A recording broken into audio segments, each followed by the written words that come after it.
sebenarnya kita mengharapkan ya, disebabkan keadaan ekonomi dan banyak orang tak bekerja dan lambat bayaran, nombor satu kita harapkan pihak bank melihat kembali keadaan hari ini supaya memberi pandangan yang lebih kemanusiaannya dalam isu-isu ini. Yang kita perlu lihat juga isu kemanusiaan yang kita tengah buat kempen. Sebenarnya yang kita buat kempen hari ini adalah kempen kemanusiaan. Ya, brother kita yang kat sana tu, kempen kemanusiaan kerana kita lihat ya, isu kemanusiaan dah tak jadi, dah tak timbul lagi dah. Macam tak penting. Tak penting lagi dalam dunia hari ini, sedangkan kemanusiaan itu harus menjadi tunggak pertama. Jadi rentetan daripada masalah ini ya, kita mengharap ada dua perkara. Satu, pihak bank supaya lebih berperi kemanusiaan dan jangan terlalu menekan, terutama perbankan yang melibatkan perbankan Islam. Maksudnya pasal dalam Islam itu sendiri dia mudah saja, dia kata jangan menekan. Jadi kita harap isu ini dilihat kembali oleh pihak kepimpinan kerajaan, bank negara bersama dan bank-bank, persatuan bank, supaya tidak mengambil kelemahan pengguna ini sebagai satu tekanan yang kadang-kadang membawa masalah lain pula kepada masyarakat kita ya.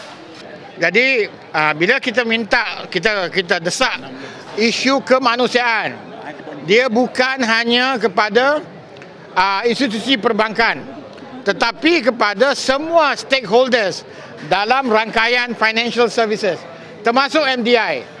MDI mesti lebih bersikap consumer centric, bukan creditor centric. Dia bukan fikir creditor dulu, dia kena fikir consumer dulu. Sebab yang bayar dia punya fee adalah consumer. Dia mesti jaga kepentingan consumer. Dia mesti maklumkan kepada consumer apa dia pay debt. Bukan sebab yang bayar diorang adalah consumer. Bank tak bayar, yang bayar adalah consumer. So the consumers are their customers. So they must be more humane. MDI must be more humane. MDI must review their administrative procedure. POD must be given to the bankrupt. Apa definisi Islamic bank dengan bank-bank bukan Islam? Pada hari ini kita nak masyarakat pada hari ini kena tahu. Kita nak bank-bank, persatuan bank-bank negara bagi definisi apa perbezaan di antara bank yang kononnya bukan Islam, konvensional. Nama faedah satu, dia punya yuran satu. Kalau dulu mungkin ada bank yang berlainan, sekarang ni counter saja berlainan. Lepas tu masuk duit pun, kalau kita pinjam duit boleh masuk dalam orang tanpa kaunter sama. Benda ni banyak lah. Apakah ini hanya digunakan untuk bank? Kita bukan tuduh. Kita kata kita kaji balik, masyarakat perlu faham apakah hanya digunakan oleh bank. Nama bank Islam itu untuk kepentingan bank untuk dapat pelanggan yang lebih. Tapi macam mana dengan kemanusiaan yang diperkatakan oleh bank Islam itu sendiri? Sistem perbankan Islam itu berbeza. Ya, lepas tu kita lebih kan bila kita berbeza. Dia ada sikap dia ada biasa maksudnya. Itu kita kena faham. Kita pun tak faham. Kita kata bank Islam, nak buka bank Islam ke bukan bank Islam.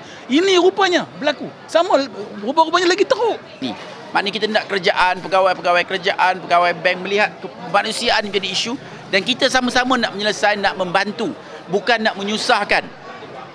Kebanyakannya hari ini kita buat kerja kadang-kadang buat yang setakat kita je. Contohnya pukul 4.30 habis, pukul 4 dah tak buat kerja dah. Pasal nak balik, nak siap nak balik. Jadi kita ubah, kita sikap akhlak ini kita nak ubah supaya kita dapat mewujudkan negara yang aman, makmur. Boleh sangat, pasal saya tahu kita di Persatuan Pengguna Islam dah 20 tahun dan kita melalui semua ini. Kadang-kadang masalah yang melibatkan nak lelong ni, satu phone call aja boleh selesai.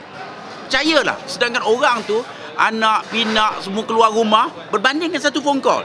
Jadi ini yang kita nak gerakkan masyarakat kita supaya pergi kepada kemanusiaan dalam menyelesaikan masalah kita yang begitu kuat menekan sekarang hari ini. Pasal mic grab pun manusia juga.